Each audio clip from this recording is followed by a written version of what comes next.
Ah, perdó. No, perdó. Pere Albó, disculpi. Sí, sí. Moltes gràcies, president.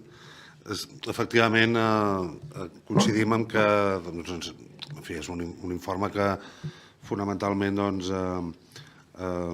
sí que fa una fiscalització, però diguéssim, cap de nosaltres ens ha fet despertar cap alarma, i vostè coincideix en dir que la gestió és correcta, però com tot millorable, i en aquest sentit es fan tota una sèrie en les conclusions, una sèrie de recomanacions, etcètera, que estem convençuts que serviran a fi de bé i que s'aniran millorant. Certament jo també trobo a faltar les al·legacions perquè, a més, és quelcom que especialment he après, que m'agrada llegir-los en seguida perquè t'explica molt bé i te dona un panorama molt clar, normalment, de l'informe, de com ho viu també l'altra part, la inspecció que ha tingut, o no sé com dir-li, o la fiscalització, i efectivament que no hi siguin ja aquest punt de frustrant per el que ha dit algun altre company, de dir com ho expliquem això. També és veritat que en referència al departament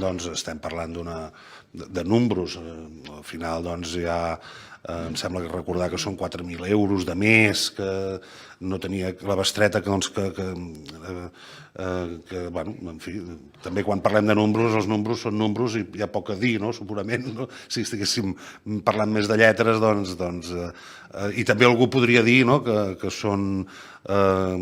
el departament al·legui coses al Tribunal de Comptes, potser també depèn de com, algú podria llegir-ho malament, en aquest sentit. Per tant, jo no li dono més importància, en tant que, bé, ha quedat clar una qüestió a millorar, que és realment una qüestió, permeti'm, menor, i en aquest sentit suposo que és l'explicació. En qualsevol cas, dir que també que, com ha dit vostè, tot plegat fos el moment en què hi havia la crisi de la Covid, doncs segur que tampoc va ajudar, a aquestes qüestions, i que les entitats potser en aquell moment van entendre això, que ja donaven per bones les recomanacions, etcètera, i per tant entre una cosa i l'altra no es devien presentar. En qualsevol cas, com sempre, agrair-li la feina que en fan i esperem que això es traslladi a les entitats i que serveixi per millorar. Moltes gràcies.